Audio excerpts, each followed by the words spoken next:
Assalamualaikum warahmatullahi wabarakatuh. Salam sejahtera buat kita semua. Yang saya hormati Pak Zahid Abdus Somad, Ibu Lilis Nur Asya, Mbak Rasa terakhir. Hari ini atas rahmat Allah Subhanahu wa taala kita mendapat kesempatan untuk melaksanakan ujian skripsi.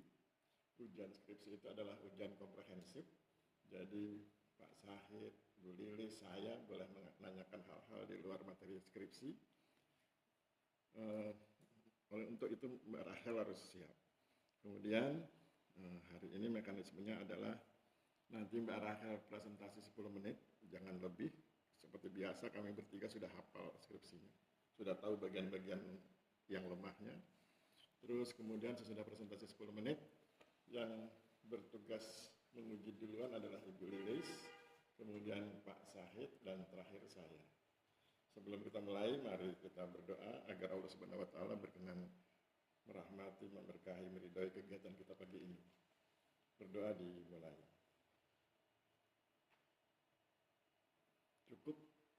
Ya, silakan Mbak Rahel, presentasi 10 menit.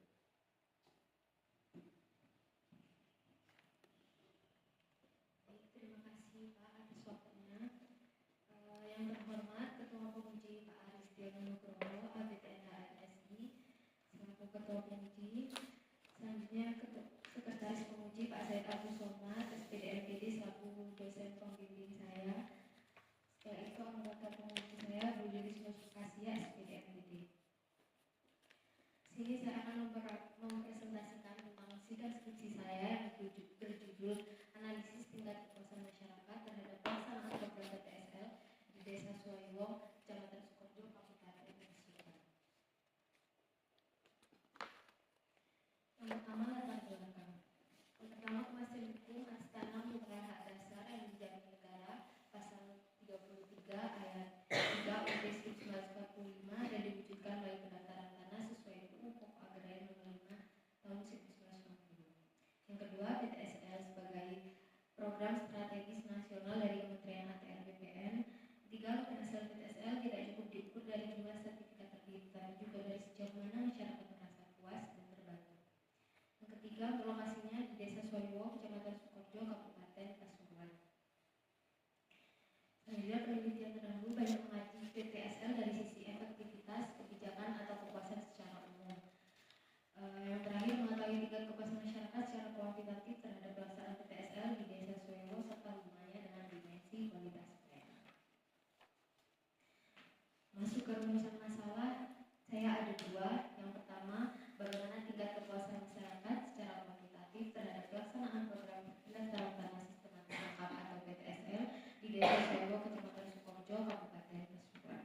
Yang kedua, bagaimana tingkat kepuasan masyarakat terhadap kualitas pelayanan program PTSL di Desa Suwaiwong, Kecamatan Sukoharjo, Kabupaten Pasuruan jika dianalisis menggunakan metode SEPCAP. Untuk penelitian terdahulu dan kayak penelitian terdahulu, yang pertama, Marvita Febriani tahun 2024 fokus penelitian kepada analisis kepuasan masyarakat peserta PTSL dengan pendekatan IPA. Yang kedua, Anissa Zahwa dan A.I. Rizwana tahun 2025 tentang pengaruh kualitas pelayanan dan kinerja pegawai terhadap kepuasan masyarakat program PTSL. Yang ketiga, Nasriza Laufalia tahun 2021 analisis kepuasan masyarakat terhadap pelayanan publik menggunakan indeks kepuasan masyarakat. Yang keempat, Ahmad Tulus Hadi tahun 2025 kualitas pelayanan pendaftaran sertifikat tanah pada kantor pertanahan. Yang kelima, Neni Rosmiati analisis kepuasan masyarakat terhadap pelayanan publik berdasarkan indeks kepuasan masyarakat.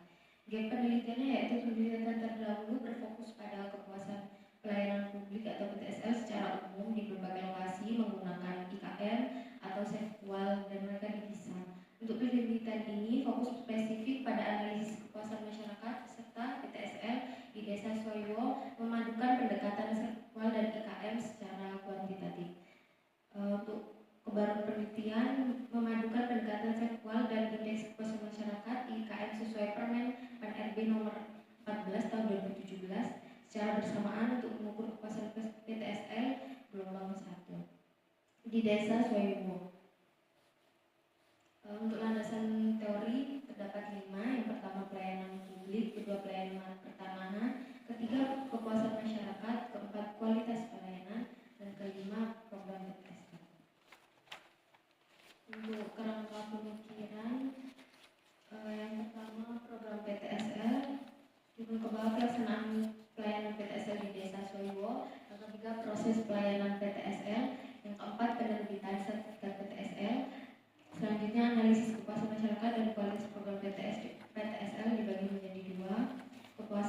masyarakat dan kualitas pelayanan. Lalu kesimpulan dan rekomendasi. Untuk metode penelitian, yang pertama jenis penelitian kuantitatif, mengukur kepuasan masyarakat secara objektif melalui kuesioner. Yang kedua, lokasi penelitian di Desa Suewo, Kecamatan Sukorejo. Yang ketiga, populasi 1.300 peserta PTSL yang gelombang 1 tahun 2019 dengan sampel 100 responden. Untuk teknik sampling, menggunakan composite sampling, waktu penelitian November 2025 sampai Juli 2026. Untuk sumber data primer kuesioner dan data sekunder, dokumentasi BPN dan pemerintah desa Suewo. Untuk metode penelitian, instrumen pengujian dan analisis data, teknik pengumpulan data menggunakan kuesioner. Kedua, instrumen penelitian 42 butir pertanyaan, 27 IKM plus 15 serkual. Untuk teknis analisis data kuantitatif asosiatif, IKM score gap serkual. Untuk teknik penanganan bias berdasarkan identifikasi dua jenis bias yang paling signifikan dan paling relevan dengan kondisi penelitian adalah recall bias dan social desirability. Selanjutnya, uji validasi menggunakan korelasi persen product moment. Untuk uji reliabilitas menggunakan Consback alpha dengan variabel jika nilai A lebih dari 0,70. Uji normalitas menggunakan Kolmogorov-Smirnov. Untuk masuk ke objek penelitian, gambaran wilayah dan instansi penelitian. Yang pertama, gambaran umum Desa Suewo terletak di Kecamatan Sukorejo, pusat Kabupaten Pasuruan. Yang kedua, desa dengan penduduk terbesar di Kecamatan Sukorejo, 7.586 jiwa. Yang ketiga, termasuk sentra industri pengolahan kapuk yang telah menembus pasar ekspor. Yang keempat, dipilih sebagai lokasi penelitian karena struktural kompleks dan telah melakukan PTSL 20. Untuk profil kantor pertanahan Kabupaten Pasuruan, instansi vertikal Kementerian ATR BPN di bawah Kanwil BPN Jawa Timur. Fungsi utama survei dan pengukuran, pendaftaran tanah, penataan pertanahan, serta pengendalian dan penanganan sengketa. Yang ketiga, PTSL menjadi program prioritas. Masuk ke pelaksanaan program PTSL di Desa Suewo. Yang pertama, pengertian PTSL yaitu merupakan program pemerintah yang bertujuan melaksanakan pendaftaran tanah pertama kali secara serentak guna memberikan kepastian perlindungan hukum hak atas tanah kepada masyarakat. Yang kedua, tujuan memberikan kepastian hukum, meningkatkan tertib administrasi pertanahan, mempercepat penerbitan sertifikat tanah bagi masyarakat. Yang ketiga, dasar pelaksanaan dari Permen ATR BPN nomor 6 tahun 2018 tentang PTSL. Alur singkat pelaksanaan PTSL dimulai dari sosialisasi kepada masyarakat, pengumpulan berkas, pengukuran bidang, penelitian yuridis, musyawarah batas tanah, dan penerbitan sertifikat.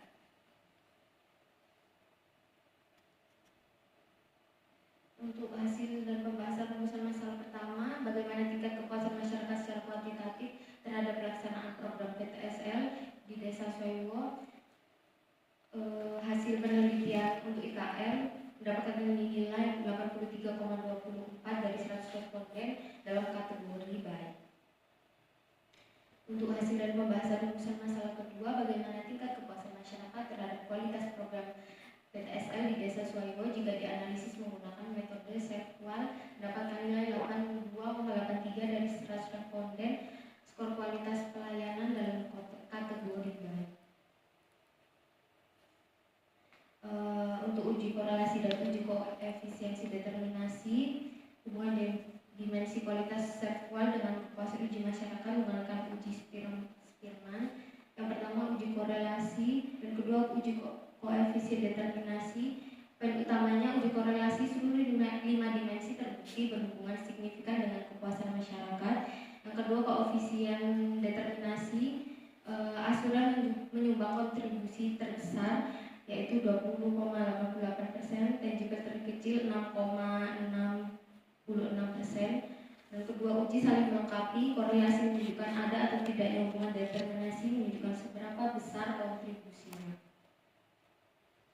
Untuk ringkasan hasil dan kesimpulan, yang pertama, untuk tingkat kepuasan masyarakat secara kuantitatif terhadap pelaksanaan program PTSL mendapatkan nilai 83,24 dari 100 responden, berarti dalam kategori baik.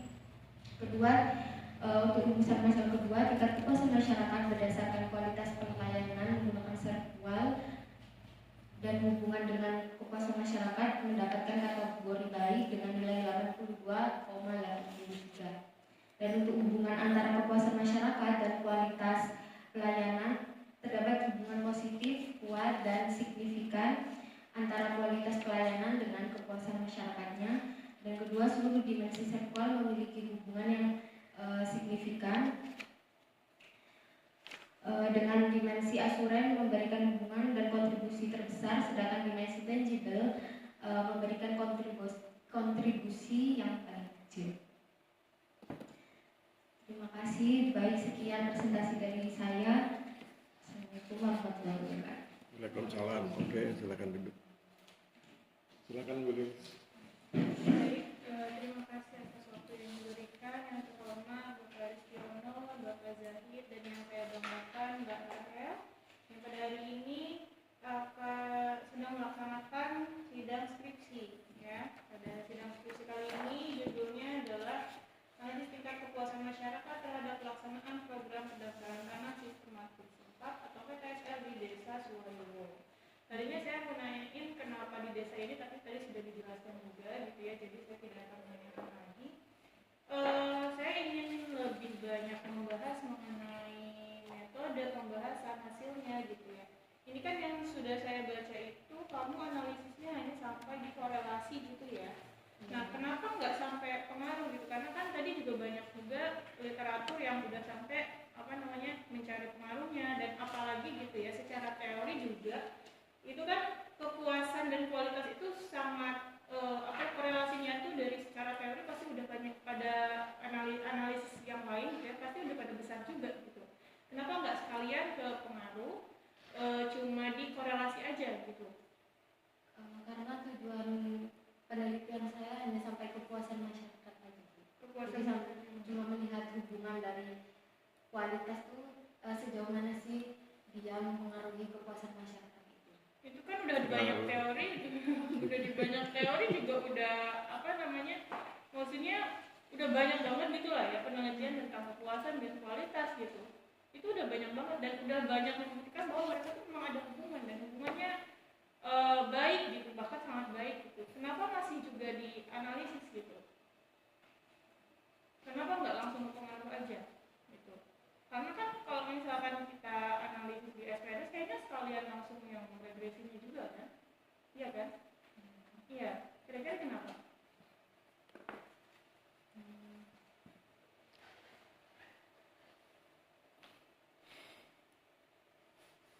Ini udah banyak banget soal kualitas sama kepuasan itu kan. Tadi juga dibahas sedikit-sedikit juga, ada yang pakai ini, ada yang pakai ini, dan semuanya gitu. Semuanya itu pasti berkorelasi, semuanya pasti berhubungan, semuanya pasti berpengaruh gitu. Kenapa nggak langsung aja? Kira-kira hanya ingin melihat korelasinya. Iya. Hanya ingin melihat korelasinya aja. Iya. Padahal walaupun dari teori kayaknya sebagian besar gitu ya, pasti semuanya korelasi antara kualitas sama kepuasan itu pasti sama. Dia ada korelasinya gitu dan Ada hubungannya gitu. Apa yang membedakannya jadinya? Yang membedakannya kan kalau saya kan kepuasan pakai IKM. Terus untuk yang kualitas kan memakai metode seksual. Nah itu hubungan itu yang seksual itu kan terdapat 5 dimensi. Untuk tangible dibagi dengan IKM sendiri gitu. Per dimensi. Jadi per dimensinya dikorelasikan gitu ya. Kalau misalkan yang lain itu nggak banyak yang bahas kayak gitu.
bisa di bagian dimensi ini loh yang saya kurang, bagian kayak pelayanannya atau biayanya gitu. Oke, baik, itu jawabannya ya. Selanjutnya ini saya agak ini sebenarnya sama sampelnya. Kenapa purposif gitu? Itu kan berarti kamu nulisnya gini karena ini jadinya agak berkelak kemana ya? Purposif. Sebentar. Sampelnya ini kan purposif ya.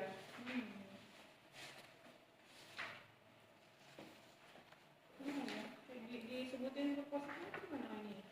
Purposif. Terus dia bilangnya yaitu teknik penentuan sampel dengan memberikan kesempatan yang sama kepada setiap anggota populasi untuk dipilih sebagai sampel. Setahu saya itu adalah definisi dari random sampling. Iya, itu sebenarnya saya pakai random. Terus ganti pakai purposif karena saya pakai data 2019. Nah, kenapa kayak gitu? Kenapa berubah jadi purposif? Iya, Bu. Soalnya saya ganti purposif karena kriteria responden saya itu, Bu. Mengganti karena pakai data 2019 kan pasti terdapat bias. Jadi saya mencari kriteria responden. Jadi pakai purposif.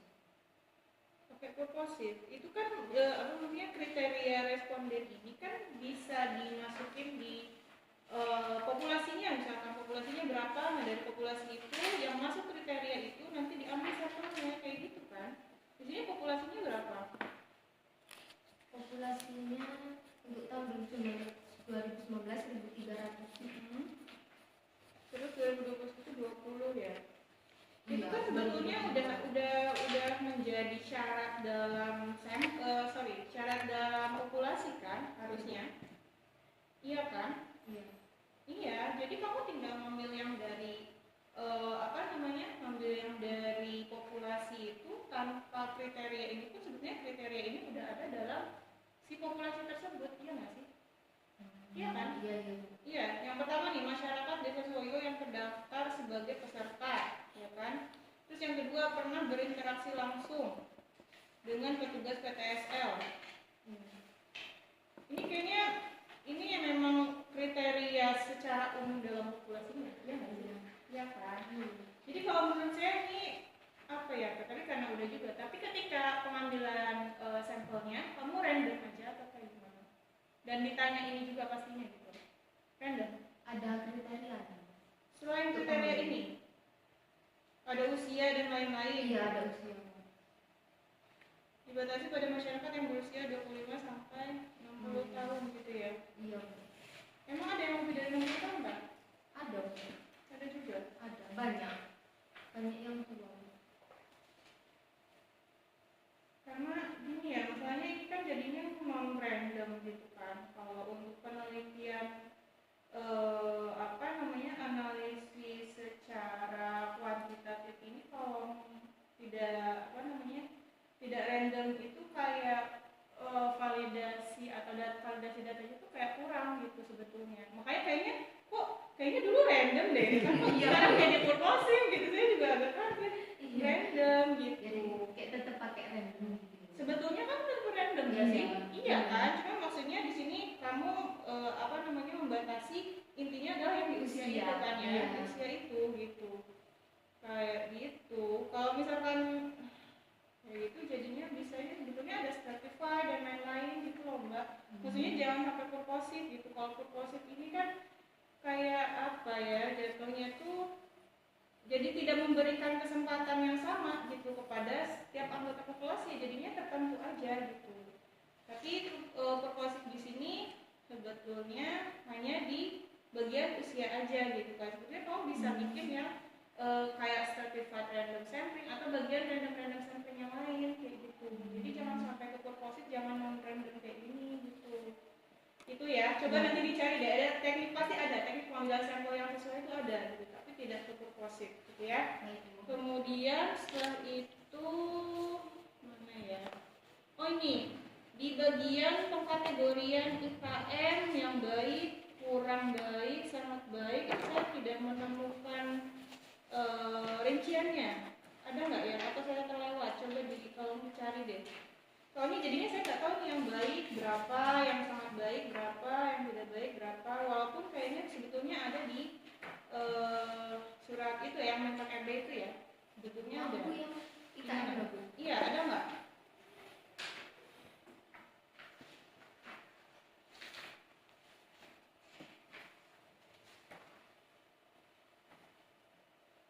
Ini penting loh. Kamu tiba-tiba nulisnya baik, sangat baik gitu. Saya nggak tahu kategorinya gimana. Ada nggak?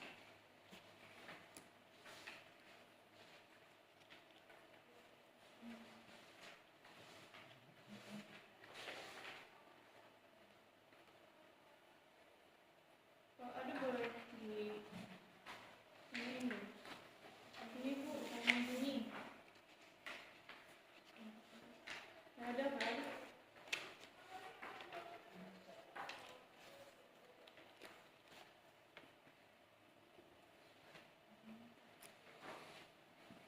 Ada yang skor kepuasan per unsur itu ya.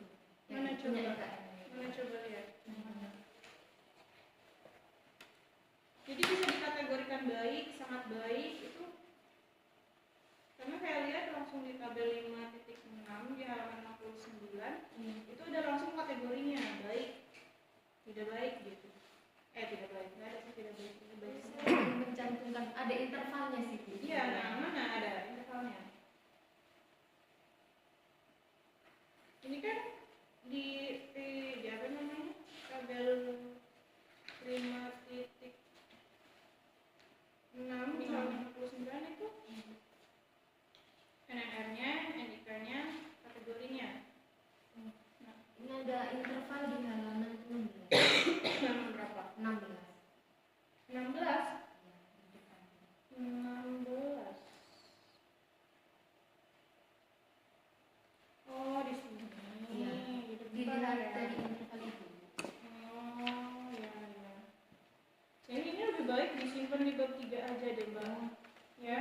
Oh baik Bu. Ini kan bab 2 ya? Iya. Iya, saya emang udah nggak baca lagi sebetulnya gitu. Jadi di bab 3, 4, 5. Jadi ini disimpan di bab 3 aja untuk apa namanya mengkontekskan bahwa yang dipakai itu yang ini gitu. Gitu ya. Jadi walaupun dipanjang memang. Terus ada lagi oh iya, di bab 3 tuh banyaknya Sugiono ya Mbak. Walaupun ya memang mungkin sumbernya itu Sugiono, tapi ada beberapa yang saya baca itu kayak misalkan walaupun kamu sudah kontekstual gitu ya terhadap penelitian ini, tapi kamu tetap ngutipnya dari Sugiono, mana ya? Walaupun saya lihatnya itu udah kontekstual, gimana ya contohnya ya? Sebentar, banyak banget memang ya Sugiono. Coba dicek lagi deh, ada beberapa yang udah terlalu spesifik ke desa Suwaliwo, tapi kamu di belakangnya Sugiono kan nggak bahas Suwaliwo gitu Mbak, gitu ya. Yang Oke, itu kemudian 5, bentar. Oke, kita langsung ke hasilnya ya. Jadi hasil yang kamu dapat itu tadi ada mengenai kepuasan masyarakat terhadap pelaksanaannya gitu ya, apakah IKN dan lain-lain. Nah itu di situ saya bahas yang mana dulu bentar. Kontribusi, oh iya, kontribusi secara keseluruhan. Oke, ini Mbak. Saya lihat di hasil kepuasan masyarakat di kesimpulannya deh. Soalnya kan katanya memang baik semua ya, ya kan? Hasilnya baik semua. Tapi di situ di dalam kesimpulan kamu menulis juga sebetulnya yang kesimpulan harusnya disesuaikan dengan rumusan masalah ya Mbak. Itu ada 3 kan ya? Iya Bu. Terus di dalam kesimpulan itu kamu bilang temuannya mengonfirmasi bahwa peningkatan kualitas pelayanan terutama pada aspek jaminan dan kepastian hukum akan turut mendorong peningkatan gitu ya. Secara statistik kualitas pelayanan khususnya di SRS memiliki hubungan. Itu temuannya memang apa namanya menurut Mbak Rahel itu memang di aspek itu aja yang bisa mendorong untuk peningkatan katanya. Jadi apa namanya jadi kategori sangat baik gitu. Masih terdapat ruang peningkatan pada unsur biaya atau tarif agar layanan dapat mencapai kategori sangat baik. emang ya cuman di biaya atau tarif aja? Karena kan setelah saya lihat semuanya baik ya. Iya. Kalau misalkan salah satu, apakah memang nanti semua kategorinya akan jadi sangat baik? Kayak gitu. Bukan cuma unsur itu aja kan sebetulnya. Iya. Iya Ada kan? beberapa unsur. Iya kan? Maksudnya di situ kan semua unsur itu dari yang ada di KM itu memang masih pada baik semua gitu. Iya. Jadi kalau misalkan mau sampai ke kategori sangat baik, sepertinya memang butuh banyak kategori yang ditingkatkan kayak gitu. Jadi nggak cuma satu itu kan sebetulnya, iya kan? Gitu ya, bukan cuma unsur itu. Terus lagi ini tentang hubungan antara IKM sama kualitasnya. Di sini kan ini udah masuk ini sebenarnya udah masuk secara statistiknya dalam kesimpulan yang terakhir di halaman 86 itu kan Mbak analisis setiap dimensi gitu ya, setiap dimensi berapa persen, dan di sini saya tekankan untuk total kontribusi itu sebetulnya kurang tepat gitu. Kenapa? Karena kan banyak di sini cuma mengkorelasikan setiap dimensi. Iya. Kalau mengkorelasikan secara simultan itu sebetulnya beda lagi. Jadi ada yang disebut dengan korelasi ganda, ada yang korelasi sederhana, itu beda gitu. Jadi R besar tidak sama dengan R1 tambah R2 gitu. Ngerti nggak? Jadi gimana ya saya ngomongnya ya? Jadi harus secara keseluruhan. Kalau misalkan total ya kamu pakainya korelasi yang secara keseluruhan, nggak dibagi-bagi per dimensi gitu. Kalau dibagi-bagi per dimensi itu ya memang udah untuk setiap dimensinya aja, nggak usah ditotalin lagi gitu. Jadi yang total kontribusi ini ya kalau misalkan mau nanyain totalnya harusnya pakai R besar yang tidak dibagi per dimensi gitu. Karena ya ada istilah itu korelasi ganda sama korelasi sederhana tuh beda gitu ya istilahnya. Kayak mungkin uji T sama uji R di dalam pengaruh itu kan beda ya. Iya. Jadi uji T bukan berarti 1, 2, 3, 4 itu akan sama dengan uji R itu enggak hasilnya gitu. Jadi yang menurut saya secara keseluruhan kamu di sini udah aja cuma kasih per dimensinya aja, nggak ditotalin gitu ya. Karena kalau total secara simultan itu beda lagi. Ya kan? Di sini dibahas nggak secara simultannya? Tidak per dimensi Enggak aja. kan? Iya, gitu. Itu ya. Terus apa lagi nih? 1, 2. Nah ya kesimpulan ya Mbak, itu kan harus disesuaikan dengan rumusan masalahnya gitu. Di situ kan ada 3 tuh. Tiba-tiba jadi ada tulisan itu ada hubungan ya, Iya, hubungan antara kepuasan masyarakat dan kualitas pelayanan. Itu sebetulnya di rumusan masalah 2 kan? Iya enggak? Gabung kan? Iya. Sebetulnya karena ini menjawab rumusan masalah 2 mengenai tingkat kepuasan masyarakat terhadap kualitas pelayanan. Nah ini sebetulnya juga saya kan karena cuma hubungan ya Mbak. Ini bisa nggak kalau kita ganti jadi tingkat hubungan aja gitu? Tingkat hubungan antara kepuasan masyarakat dengan kualitas pelayanan, kayak gitu. Karena di sini tuh saya lihat kayak terhadap itu gimana ya? Karena kan yang dianalisis ini cuma hubungannya gitu. Berarti kayak dibuat tingkat hubungan. Iya kan? Ini hanya usulan saja ya. Maksudnya nanti silakan didiskusikan lagi dengan pembimbingnya. Kalau misalkan cuma hubungan itu gimana? Karena kan memang yang dianalisis cuma hubungannya aja gitu. Kalau dari saya sih gitu. Tapi kalau misalkan nggak akan gitu ya nggak apa-apa gitu ya. Di sini tuh terhadap tuh kayak kesannya tuh ada pengaruh gitu, ada bahasa pengaruh soalnya gitu. Kayak gitu. Oke, silakan nanti didiskusikan lagi. Itu saja dari saya kembalikan kepada Pak Aris. Silakan. Oke, terima kasih Bu Lilis. Monggo. Saya Pak. Ini berapa menit Pak? 10 menit Pak? Lebih nih Pak? Silakan. Lebih dari 10. Oke, terima kasih. Masih lama waktunya ini. Masih lama ya? Oke, lama. Setengah 10 ya? Sampai, masih lama. Oke. Judulnya analisis tingkat kepuasan masyarakat terhadap pelaksanaan program. Yang mau dilihat itu kepuasan, kualitas, atau pelaksanaan, atau bagaimana? Kepuasan masyarakatnya Pak, tapi dilihat juga dari kualitas pelayanannya, karena itu juga penting kan untuk melihat kepuasan masyarakatnya. Lalu pelaksanaannya ini maksudnya melihat pelaksanaan. Pelaksanaan program PTSL. Jadi melihat pelaksanaan PTSL ini berdasarkan kualitas dari pelayanan PTSL gitu, atau gimana?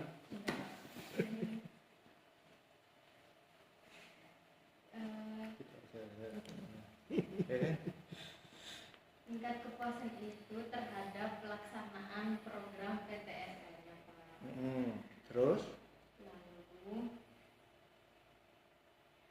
untuk kualitas masyarakat pelayanannya itu terhadap kepuasan masyarakatnya.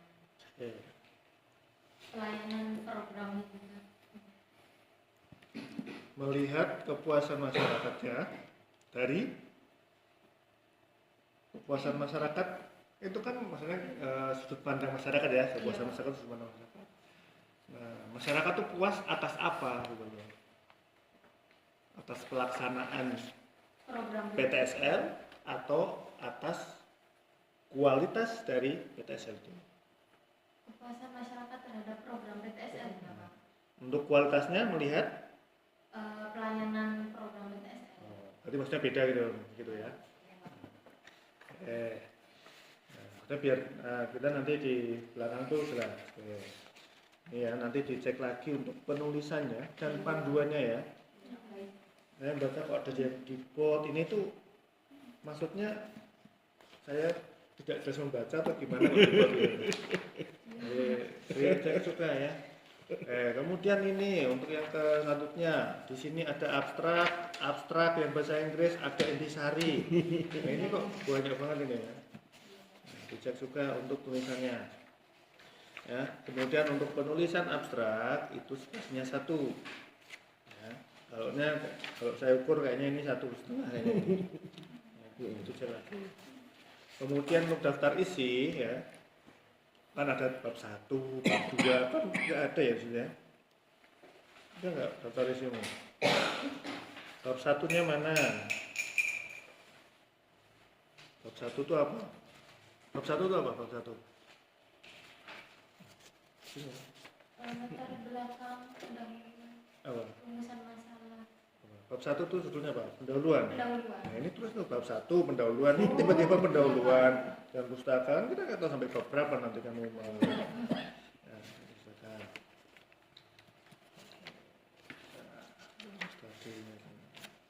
Nah, terkait dengan populasi ya, tadi menjawab dari pertanyaan dari Ibu Lilis ya. Populasi ya, populasi itu siapa sih? Masyarakat desa yang mengikuti program PTSL. Yang mengikuti populasinya itu? Ya. Jadi semuanya ya. Tapi ada kriterianya Pak. Kriterianya apa saja? Dilihat umur aja 25 sampai 60 tahun. 25 sampai 60 tahun. Iya. Jadi semuanya random itu semua. Ada nggak yang di bawah 25 atau mungkin di atas 60 tahun? Kenapa tidak diikutkan? Karena untuk mengatasi bias Pak, karena itu data 2019. Ya. Kita ada masyarakat yang tidak mengingat, udah lupa gitu kalau udah tua. Sudah tua. Kalau masih muda, kan mungkin tua atau mungkin kan masalah kesehatan ya. Kalau masih muda, Saya masih ingat. oh.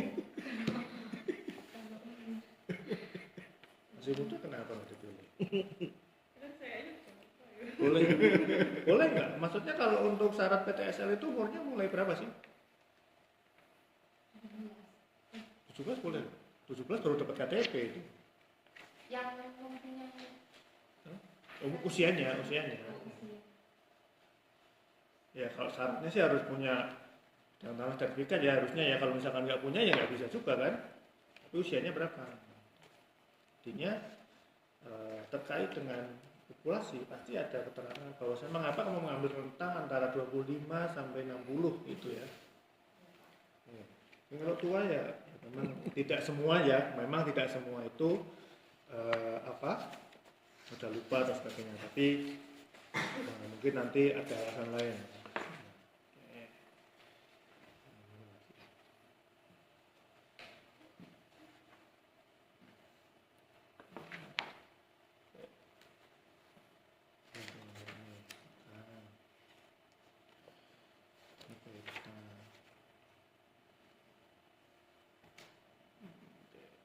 Ini pakainya untuk kualitas, kamu pakai teorinya siapa?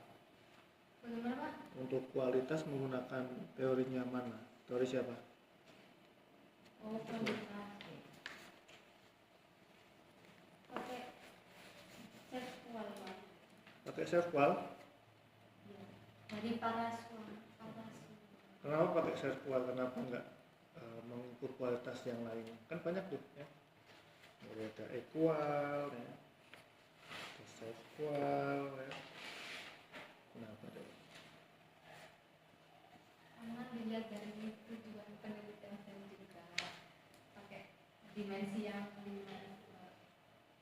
dimensi dari server yang paling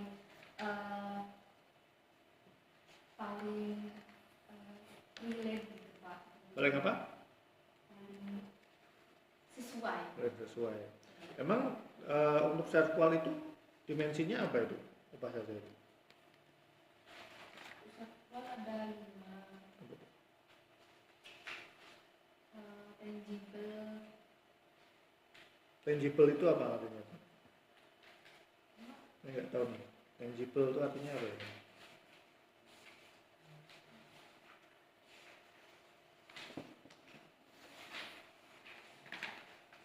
Tangible ya. Itu kan maksudnya bahasa Inggris ya. Mungkin karena dia tugas saya tidak begitu bagus, jadi mungkin artinya apa coba? Ada 5 ya. Tangible berdivisi. Oke, Empati. empati berdua nih. Terus? Reliability. Terus? Itu keandalan. 4 responsif, daya tangkap. 5 asuran, jaminan. Maksudnya tuh apa? Tangible bukti fisiknya tuh maksudnya bagaimana? Yang dimaksud kualitasnya bukti fisik tuh, bukti fisik tuh yang seperti apa? Mencakup fasilitas fisik, perlengkapan, tenaga kerja, sarana dan komunikasi, serta kendaraan yang digunakan dalam proses operasional. Setiap fasilitas yang tampak secara fisik menjadi bukti nyata yang dapat dilihat langsung oleh masyarakat. Artinya bisa nampak dilihat oleh masyarakat. Kemudian reliability-nya gimana maksudnya? Apa yang maksudnya? Itu kemampuan memberikan layanan sesuai janji dengan tepat waktu dan dengan tingkat kepuasan yang tinggi. Terus bedanya sama yang respon ini apa? Responsiveness-nya apa? Ini daya tanggap untuk kesiapan pegawai untuk menyediakan layanan yang diperlukan dan menyelesaikannya dengan cepat. Kecepatannya. Ketanggapan. Kalau yang 2 tadi terkait dengan yang reliable tadi? Orang yang memberikan layanan sesuai janji dengan tepat waktu dan dengan tingkat kepuasan yang tinggi. Kan mirip. Bedanya apa sekarang? Antara yang reliable sama yang respon kan itu tuh ya. Bedanya tahu gimana tuh?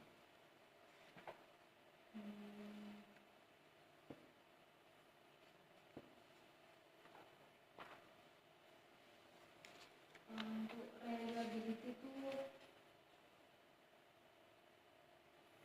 memberikan layanannya gitu. Kalau responsif itu kecepatan dalam pelayanannya. Oke, jalan.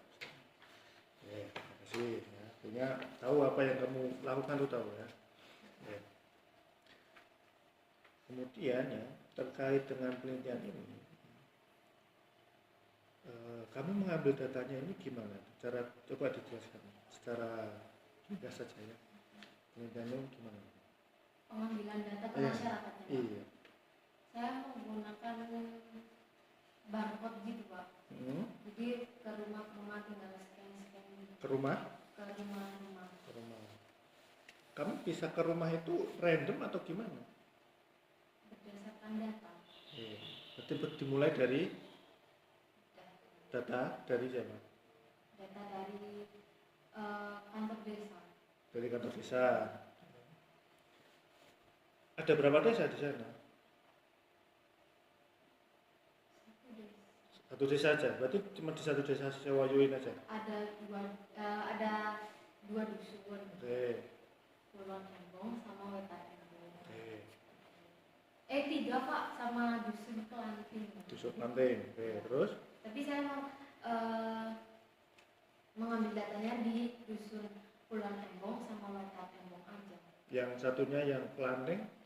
Tidak, soalnya kayak cuma dikit, terus di situ banyak yang sudah berumur gitu. Oh, tidak masuk kriteria maksudnya. Oh. Sebenarnya memang tidak masuk kriteria gitu, bukan karena karena dikit atau gimana gitu. Artinya data dari desa. Berarti desa punya yang terkait masih punya data yang itu PTSL. Terus kamu datangi untuk bertanya. Berapa lama ini? 3 minggu selesai? Berapa? Sampelmu berapa tuh? 1.300, tapi Sampelnya? 100. 100. Untuk populasinya 1.300. Kalau 1.300 kayaknya kurang kalau 100 ya. Kalau 1.300 ya.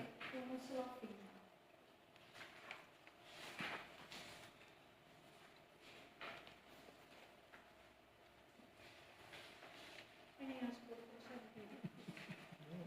Kalau 1.300 ya, Kayaknya 10%. itu kan 1% aja kayaknya nggak sampai kan? Ya nggak?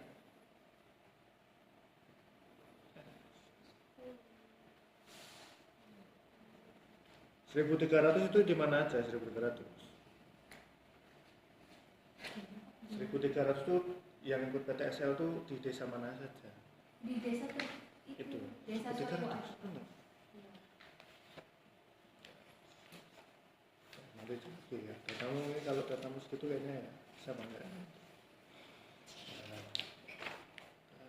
Terus tadi terkait dengan kesimpulannya sudah disampaikan dari Bu Lilis ya. Memang baiknya disamakan dengan rumusan masalah terkait dengan apa yang ingin dilihat terkait dengan tujuan penelitiannya ya. Ingin melihat mulai tingkat kepuasannya ya, kemudian tingkat kepuasan berdasar kualitas, dan ini adalah hubungannya ya, terkait dengan nanti bisa kalau digabung. Terus ya dilihat lagi ya, ini sampai belakang tuh masih banyak yang di bold ini tuh kenapa gitu ya. Nah, kemudian daftar pustaka ya disesuaikan ya, kalau misalkan besar ya besar semua, kecil ya kecil semua ya, kayaknya ini harus diganti untuk metadatanya, nanti diganti. Kemudian untuk penulisan ya, untuk penulisan peraturan diperhatikan hierarkinya ya. Kalau misalkan sama artinya sama-sama peraturan menteri ya didulukan yang tahunnya lebih awal. Terakhir ya. Ada petanya nggak ini? Nah, petanya buat sendiri atau tidak? Skala berapa?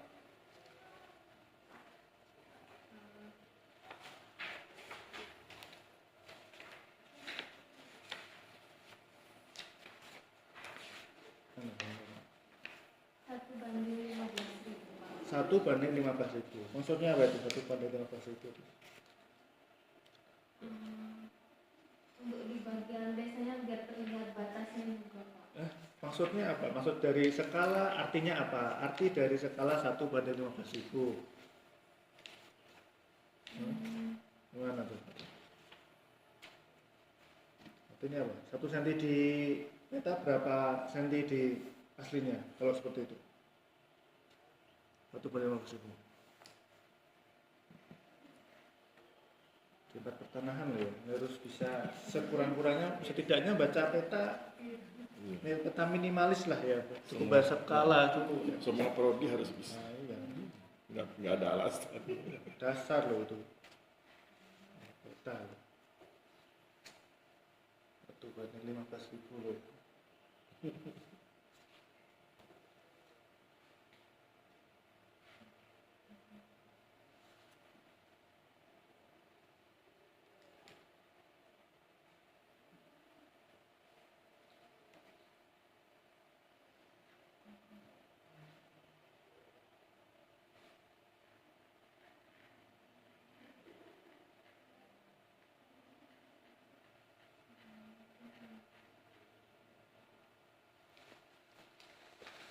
Mana?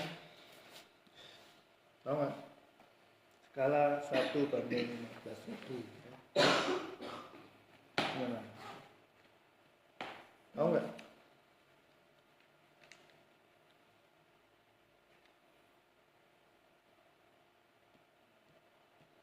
Saya buat itu 1/15.000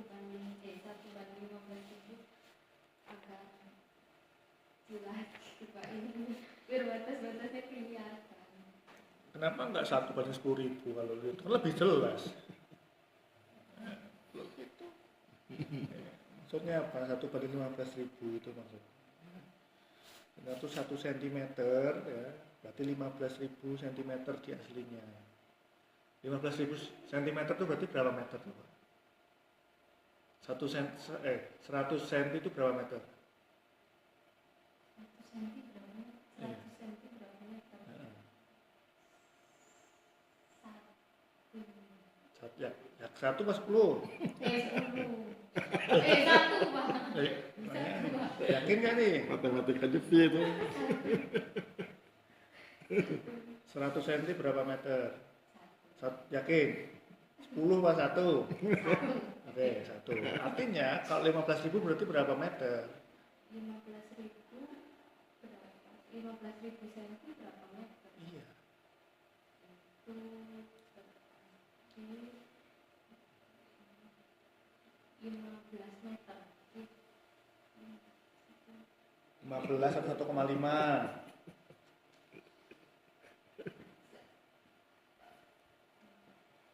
Oh, 1,5. Oh, 1,5 meter berarti. 15.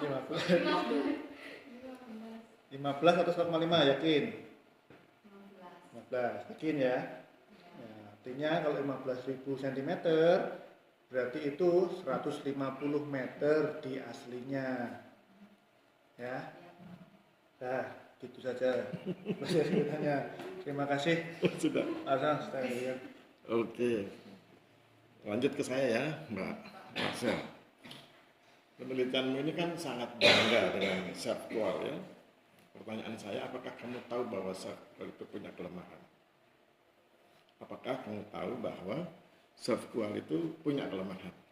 Dan kelemahan itu nanti bertentangan dengan metode yang kamu gunakan, bertentangan dengan tujuan yang kamu harapkan. Apakah ketika kamu menggunakan SERVQUAL, kamu sudah pertimbangkan itu? Bahwa SERVQUAL punya kelemahan, bahwa kelemahan itu nanti bertentangan dengan metodemu, bahwa kemudian nanti dia bertentangan dengan tujuan penelitian. Jadi kamu melaksanakan penelitian yang bertentangan dengan tujuan penelitianmu. Kalau saya bilang gitu gimana? Saya bilang kamu lakukan penelitian menggunakan instrumen yang bertentangan dengan tujuan penelitianmu. Tahu nggak kelemahannya SERVQUAL? Nggak tahu? Kalau tahu bilang tahu, kalau nggak tahu salah. Ya, nggak tahu ya? Oke. SERVQUAL itu punya 3 kelemahan penting. Kelemahan pertama, dia fokus pada proses, tidak fokus pada hasil. Padahal kan penelitianmu kan ingin fokus pada hasil. Kamu kan pengen lihat dalam konteks PTSL. Yang kedua, dia seringkali sangat subjektif. Karena bicara tentang harapan masyarakat dan persepsi masyarakat. Padahal penelitianmu kan menggunakan metode kuantitatif. Ciri khas metode kuantitatif apa? Objektif. Kalau kamu pengen subjektif, kamu gunakan kualitatif. Oleh sebab itu kamu jadi bingung ketika memilih sampel. Karena kamu ingin menggunakan hal-hal yang objektif, ingin mengangkati hal-hal yang objektif, tapi mindsetmu subjektif. Akhirnya kamu gunakan purposive. Purposive itu kan kualitatif. Orang kuantitatif nggak boleh gunakan purposive, harus random. Purposive itu masuk kelompok non-random. Ada dua itu, purposive sampling dan snowball sampling. Itu adalah kelompok non-random. Itu permainannya orang-orang kualitatif. Kamu wilayahmu adalah kuantitatif. Permainanmu wilayah objektif. Maka kamu nggak boleh gunakan random. Kalau kamu gunakan random, nggak lulus. Kan nggak boleh kita ngukur dengan alat yang salah. Pertanyaan saya, kalau kamu harus mengganti teknik sampelmu, apa nama teknik sampelmu, teknik samplingmu, yang dengan itu, dengan nama itu, kamu tidak perlu merubah semua. Tapi kalau kamu salah nyebut nama, kamu harus penelitian ulang. Karena kamu kepleset ke non-random, padahal kamu kan harusnya random. Karena kamu kan mengeneralisir, ya. Ciri khas kuantitatif kan mengeneralisir. Kalau yang ingin hal-hal yang unik, kualitatif. Oleh sebab itu, nah ini banyak sekali sebabnya. Oleh sebab itu, rumusan masalahmu juga kepleset ke kualitatif. Kan rumusan masalahmu kan bagaimana? How. How dan why itu wilayah kerjanya teman-teman kualitatif. Wilayah kerja teman-teman kuantitatif itu how much. Seberapa besar, sejauh mana kalau dalam bahasa Indonesia. Kamu kan bicaranya kan bagaimana, coba lihat rumusan masalah tayangkan. Pertanyaan penelitianmu semuanya bagaimana. Itu pertanyaan orang-orang kualitatif. Jadi kayaknya rancu di back mindmu, di pemikiran, di latar belakang pemikiranmu itu. Kamu rancu ini saya itu pengen kuantitatif atau pengen kualitatif. Saya itu pengen objektif atau subjektif. Karena kamu ingin mengamati hal-hal yang objektif menggunakan alat yang subjektif. Soft qual itu subjektif. Jadi saya kasih contoh ya. Dia lebih bagus, dia lebih mengutamakan proses. Contohnya begini. Ada petugas BPN melaksanakan PTSL. Dia sopan, santunnya hebat. Terus kemudian pokoknya semua hebat. Kelemahan dia cuma satu. Petanya nggak jadi. Ya, kamu berinteraksi dengan seorang petugas BPN yang sangat baik, sangat sopan, tidak makan uang, tidak mau dikasih fasilitas. Kelemahannya cuma satu. Peta yang dia buat nggak jadi. Berarti apa? Prosesnya oke, tapi hasilnya nggak ada. Kan itu soft qual. Tidak mampu menjawab itu. Karena soft qual kan cuma lihat proses, tidak lihat hasil. Terus bagaimana skripsimu ini? Jadi skripsimu ini alatnya salah, metodenya salah, pertanyaannya salah, serba salah. Terus bagaimana cara memperbaikinya? Kalau kamu jadi konsultan perbaikan skripsi, apa yang harus dilakukan untuk memperbaiki skripsimu?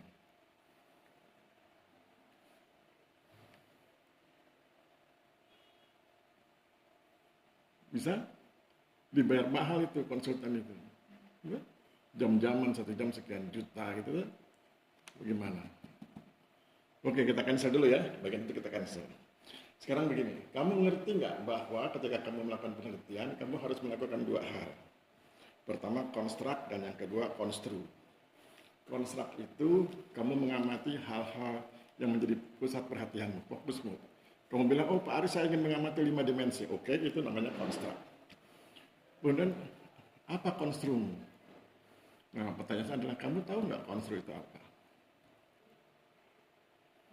Dosen metodologimu siapa? Jangan-jangan malah saya. Oh ya, aman. Jangan sebut nama ya, karena direkam. Nah, kemudian kamu harus punya konstru. Jadi konstruk itu kan hal-hal yang ingin kamu amati di lapangan. Orang bilang fenomena, orang bilang kasus. Ya. Nah, kamu harus punya alat untuk membaca itu. Jadi kamu pengen lihat 5 dimensi itu, membacanya dengan alat apa? Dengan teori. Coba tayangkan kerangka teori ini. Jadi konstru itu adalah teori yang digunakan sebagai perspektif oleh peneliti. Tanpa konstru, kamu bukan karya ilmiah. Kerangka teoritiknya mengandalkan kerangka pemikiran.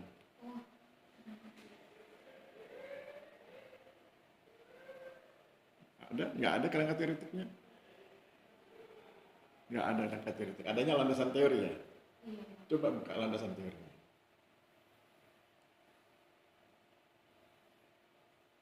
Oke, landasan teori. Nah, oke, saya menghormati ya orang menyebutnya landasan teori, menyebutnya kerangka teori. Silakan. Tetapi yang kamu sampaikan itu baru konstruknya. Pelayanan publik itu bukan teori, itu namanya konsep. Jadi kamu kan tahu kan di dalam teori itu ada beberapa konsep. Jadi misalnya begini, kalau kamu ngomong soal teori struktural fungsional, konsepnya apa Pak Aris? Konsepnya itu sinergi, keseimbangan. Kamu ngomong soal teori konflik, konsepnya apa Pak Aris? Kepentingan, kewenangan, dan seterusnya. Jadi di dalam teori itu ada konsep. Ini yang kamu sampaikan, pelayanan publik, pelayanan pertanahan, itu semuanya itu konsep, bukan teori. Kalau teori itu ciri khasnya apa? Ada namanya, nama teorinya, ada pencipta teorinya, ada asbabul nuzulnya, ada riwayat pembentukan teori, terus ada kemudian tentang apa dampaknya kalau itu digunakan dan lain sebagainya. Kan kamu nggak ada. Berarti kamu bikin penelitian tanpa teori, kamu tidak membedah itu loh. Nah, maka kemudian kalau diminta menggunakan teori apa yang ingin kamu gunakan? Yang kira-kira bisa mengcover ini. Kamu pilih satu teori yang bisa membantu membedah pelayanan publik, pelayanan pertanahan, kepuasan masyarakat, kualitas pelayanan, program PTSR. Mau pakai teori apa?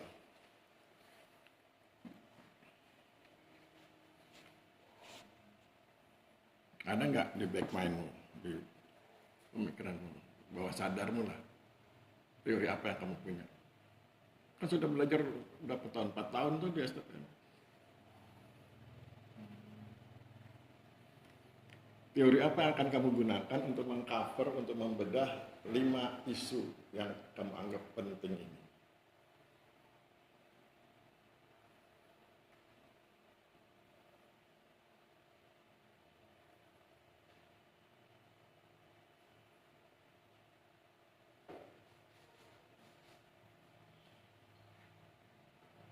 Ya udah habis waktunya nih. Teori apa? Sebut satu teori, siapa penciptanya, kemudian nanti saya lihat apakah teori itu cocok atau enggak. Kalau cocok saya bilang oke, kalau nggak cocok saya bilang nggak cocok.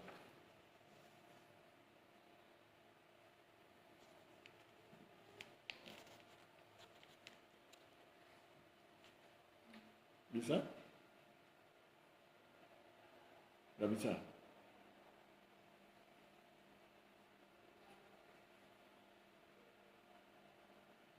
Bisa nggak? Sudah 58 menit. Ada timernya nih. Udah nggak dimarahin dosen lain. Mungkin ruangannya mau dipakai kan?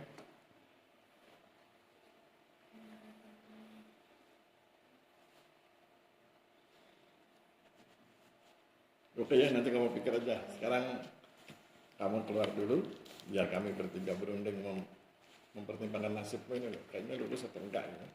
Karena kan saya lihat kacau balau skripsinya. Oke, keluar dulu nanti dipanggil.